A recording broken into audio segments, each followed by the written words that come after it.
ശ്രദ്ധിക്കണമേ, ആദിയിൽ വചനമുണ്ടായിരുന്നു, ആ വചനം യേശു കർത്താവായിരുന്നു.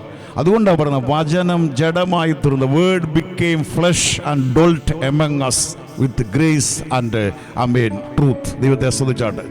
അപ്പോൾ ആദിയിലുണ്ടായിരുന്ന ആ വചനം, ദൈവത്തോട് കൂടെ ഇരുന്ന യേശു കർത്താവ് ദൈവത്തോടുള്ള സമത്വം മുറുകെ പിടിക്കാതെ താൻ ദാസരൂപമെടുത്തു. അതിനൊരു ഒരു പശ്ചാത്തലം പരിശുദ്ധാത്മാവ് ഇന്ന് രാത്രി വെളിപ്പെടുത്തുകയാണ്. എന്തിനു ദൈവത്തിന് മനുഷ്യനാകണം? അങ്ങനെയൊക്കെ ചില ചോദ്യങ്ങളുണ്ട്. എന്തിനു മനുഷ്യൻ ഈ ഭൂമിയിൽ വന്നു? നമ്മൾ ഉൽപ്പത്തി പുസ്തകം പഠിക്കുമ്പോൾ നമുക്കറിയാം, ആദ്യ പിതാവായ ആദം ഹൗവ പാപം ചെയ്തപ്പോൾ ദൈവത്തിൻ്റെ തേജസ്സിൽ നിന്ന് അവരകന്നുപോയി. ആമേൻ. ദൈവത്തിൻ്റെ സ്വരൂപത്തിലും സാദൃശ്യത്തിലും സൃഷ്ടിച്ച അവരെ ദൈവകൃപയിൽ നിന്ന് വീണുപോയപ്പോൾ മനുഷ്യരാശിയുടെ മുഴുവൻ വീഴ്ചയായിരുന്നത്. പ്രാർത്ഥനയോടെ ശ്രദ്ധിക്കണമേ, ദൈവത്തെ ശ്രദ്ധിച്ചാണ്. വചനത്തിൻ്റെ വാതിലുകളെ തുറന്നു തരുന്ന പരിശുദ്ധാത്മാവിനായി നന്ദി പറയുന്നു. അങ്ങനെയുള്ളപ്പോൾ ഒരു വീണ്ടെടുപ്പിന് വേണ്ടി, നമുക്കറിയാം പഴയ പാമ്പായ പിശാചാണ് അവരെ വഞ്ചിക്കുന്നത്. പിശാചിന് ദൈവം ന്യായവിധി കൊടുത്തിരിക്കുകയാണ്. അവന് കൊടുത്ത ഏറ്റവും വലിയ ശാപമാണ്, നീ ഭൂമിയിൽ ഉരസുകൊണ്ട് നീ ഗമിക്കും. ആമേൻ. എന്നിട്ട് പറയാണ്, നിന്റെ സന്തതിക്കും അവളുടെ സ്ത്രീയുടെ സന്തതിക്കും നിന്റെ സന്തതിക്കും ഞാൻ ശത്രുത ഉണ്ടാക്കും. അപ്പം നിനക്കും നിന്റെ സന്തതിക്കും സ്ത്രീയുടെ സന്തതിക്കും ശത്രുത വരുത്തുമെന്ന് പറയുമ്പോൾ ആ സ്ത്രീയുടെ സന്തതിയായിട്ടാണ് യേശു ഭൂമിയിലേക്ക് വരുന്നത്. ദൈവത്തെ സ്തുതിച്ച്. കന്യകയിൽ ഗർഭം ധരിച്ച് പരിശുദ്ധാത്മാവിൽ ഉൽപ്പാദിതമായതാണ് യേശു എന്ന് പറയുമ്പോൾ തന്നെയും ആ വചന നിവർത്തീകരണത്തിന് വേണ്ടിയാണ് ഒരു സ്ത്രീയിൽ നിന്ന് കർത്താവ് ജനിക്കുകയാണ്. ദൈവത്തെ സ്തുതിച്ചാട്ട്. പിശാച് ആദ്യം ചിന്തിച്ചു അബ്രഹാം ആയിരിക്കും ആ സ്ത്രീയുടെ സന്തതി, പിന്നെ ചിന്തിച്ചു മോശയായിരിക്കുമെന്ന് ചിന്തിച്ചു, പിന്നെ ചിന്തിച്ചു ദാവീദായിരിക്കുമെന്ന്. പക്ഷേ ആമേൻ, വചനം ജഡമായി തീർന്നു. വേണം ഇങ്ങനെ പറയാം, പത്രോസിൻ്റെ ഭാഷയിൽ അവൻ നന്മ ചെയ്തും, ദൈവത്തെ സ്തുതിച്ച്, നന്മ ചെയ്തും പിശാച് ബാധിച്ചവരെ സൗഖ്യമാക്കിക്കൊണ്ട് നടന്ന വർത്തമാനം. വേണേ പറയുന്നു ഇങ്ങനെയാണ്, നസ്രാന യേശുവിനെ ദൈവം പരിശുദ്ധാത്മാവിനാലും ശക്തിയാലും അഭിഷേകം ചെയ്തതും ദൈവം അവനോട് കൂടെ ഇരുന്ന്. ആമേൻ. എന്താണ് അൾട്ടിമേറ്റ് പർപ്പസ് എന്താണെന്ന് ചോദിച്ചാൽ, ഒരു മനുഷ്യനെ ദൈവം ദേഹി ആത്മാവിൽ സൃഷ്ടിക്കുമ്പോൾ അവൻ്റെ ആത്മാവ് നഷ്ടപ്പെട്ടു പോയി. കർത്താവിനെ സ്തുതിച്ചാട്ട്. അതാണ് യേശു പറയുന്നത്, ഒരു മനുഷ്യൻ ലോകം മുഴുവൻ നേടിയാലും അവൻ്റെ ആത്മാവിനെ നഷ്ടപ്പെടുത്തിയാൽ എന്തു പ്രയോജനം? അതുകൊണ്ടാണ് നമ്മൾ ഇത്രയും ചെലവിൽ ഈ ക്രൂസൈഡ്, ഈ ഗ്രാമത്തിൽ നമ്മൾ ഇന്ന് രാത്രി വിളിച്ചു പറയുന്നത്, നീ എന്ത് നേടിയാലും നിൻ്റെ ആത്മാവിനെ നഷ്ടപ്പെടുത്തിയാൽ എന്തു പ്രയോജനം? ആമേൻ. ദൈവത്തിൻ്റെ സ്വരൂപത്തിലും സാദൃശ്യത്തിലും സൃഷ്ടിച്ച മനുഷ്യൻ വീണുപോയപ്പോൾ യേശുവിൻ്റെ പാപയാഗത്തിലൂടെ, എല്ലാവരും ദൈവത്തെ സ്തുതിച്ച്. ആമേൻ. വചനം പറയുന്ന ഇങ്ങനെയാണ്, യേശുവിൻ്റെ പാപയാഗത്തിലൂടെ, അകൃത്യയാഗത്തിലൂടെ, തൻ്റെ യാഗത്തിലൂടെ, താൻ ചൊരിഞ്ഞ രക്തത്തിലൂടെ മാനവജാതിക്ക് രക്ഷയുണ്ടാക്കി കൊടുത്തു. ദൈവത്തെ സ്തുതിച്ച്. ആ രക്ഷ എന്താണെന്ന് ചോദിച്ചാൽ യേശു പറയുന്നുണ്ട്, നോഹയുടെ പ്രളയകാലത്ത് നോഹ ഉപദേശി പ്രസംഗം നടത്തി. ദൈവത്തെ സ്തുതിച്ചാട്ടെ.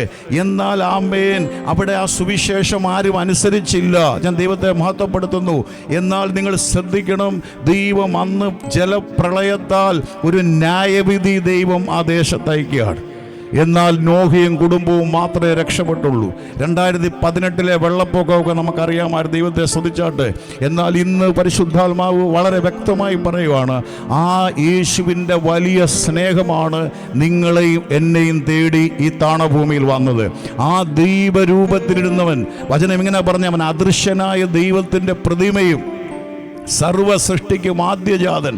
സിംഹാസനങ്ങളാകട്ടെ, കർത്തൃത്വങ്ങളാകട്ടെ, വാഴ്ചകളാകട്ടെ, അധികാരങ്ങളാകട്ടെ, സകലവും അവനാൽ നിർമ്മിക്കപ്പെട്ടു. വേണം ഇങ്ങനെ പറയാം, അവനെ ക്രൂശിച്ച ആണി പോലും അവൻ സൃഷ്ടിച്ചതാണ്. എത്ര പേർക്ക് സന്തോഷമുണ്ടെന്ന് രാത്രി കാലം?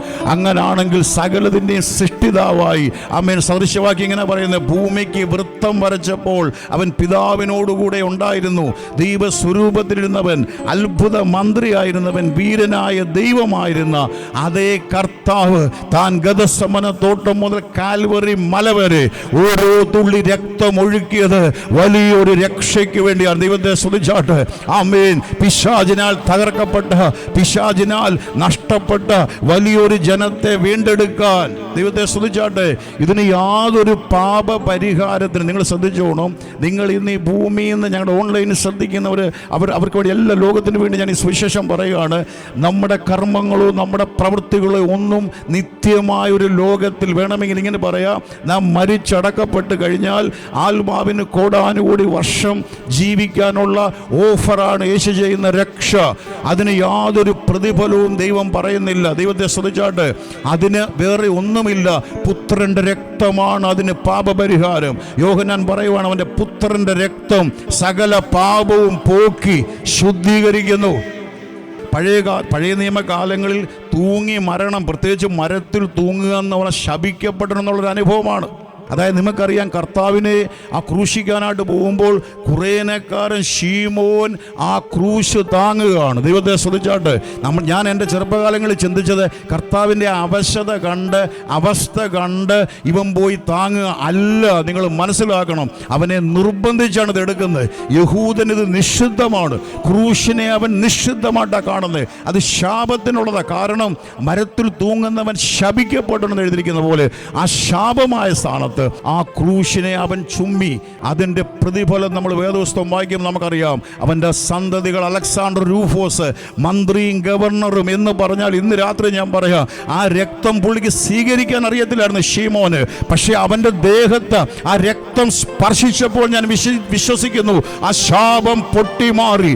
ഇന്ന് രാത്രി ഞാൻ വിളിച്ചു പറയാം, ഈ ഗ്രാമത്തിൽ നിന്നുകൊണ്ട് ഞാൻ വിളിച്ചു പറയാം, അതേ യേശുവിൻ്റെ രക്തത്തിൻ്റെ ശക്തി ഇന്ന് ഈ ഗ്രാമത്തെ ശുദ്ധീകരിക്കുക ണെന്നും ആമേൻ, വലിയൊരു ജനത്തെ വിടുവിക്കുകയാണെന്ന് പറയുമ്പോൾ എത്ര പേരത് ഏറ്റെടുക്കും. ദൈവത്തെ സ്തുതിച്ചാട്ട്.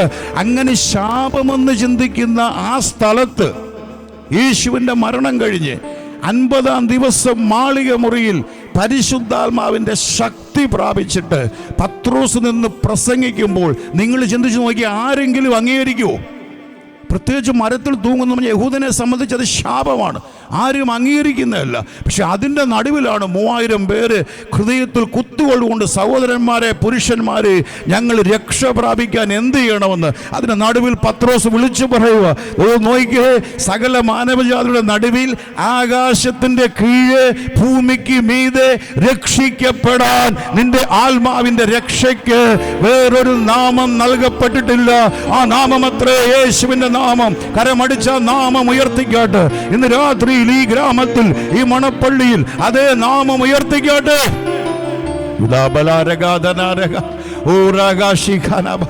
വചനത്തിന്റെ വാതിലുകളെ തുറന്നു തരുന്ന പരിശുദ്ധാത്മാവിനെ ഞാൻ നന്ദി പറയുന്നു. ആമേൻ. ദൈവമായിരുന്നവൻ ഇതിനാണ് താണഭൂമിയിൽ വന്നത്. നമുക്കറിയാം, ദൂതനെ അല്ല മരണത്തിന് വിട്ട്, മറ്റു പ്രവാചകന്മാരെ ആരെയല്ല, താൻ തന്നെ വരണം. ഒരു ദൈവപുത്രന്റെ രക്തം. ദൈവത്തെ സ്തുതിച്ചാട്ട്. ആ രക്തത്തിന് ശക്തിയുണ്ട്. അതുകൊണ്ട് വചനം എഴുതിയിരിക്കുമ്പോൾ, എബ്രായലേഖനം പഠിക്കുമ്പോൾ, ഹബേലിന്റെ രക്തത്തെക്കാൾ ഗുണകരമായി സംസാരിക്കുന്ന പുണ്യാഹ രക്തം. ഏതെങ്കിലും ശാപങ്ങളുള്ള കുടുംബങ്ങൾ ഞങ്ങളെ കേൾക്കുന്നെങ്കിൽ ഇന്ന് രാത്രിയിൽ ആ രക്തം നിന്റെ പാപത്തെ മോചിക്കുകയാണ്, നിന്റെ വിധികളെ അത് മാറ്റുകയാണ്.